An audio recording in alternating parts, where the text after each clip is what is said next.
后来镜头所等的台湾来看台北妇幼展览会，这个主要是推出着智慧甲多功能的妇幼的用品，包括智能的刹车，包括会当防疫的魔术达，拢是焦点。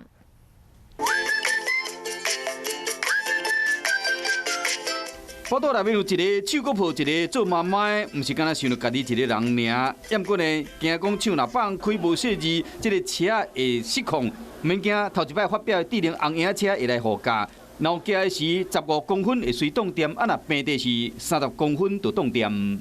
这边上面是有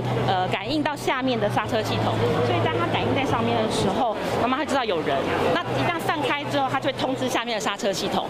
两个囡仔拄拄啊好，啊若三个出门要安怎？美国来台湾的这款车，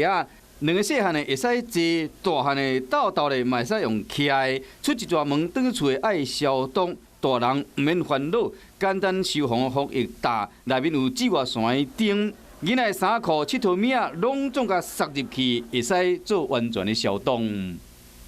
把一个枕头可以罩起来，那以前的东西要罩这么大是不可能的，也可以去味道，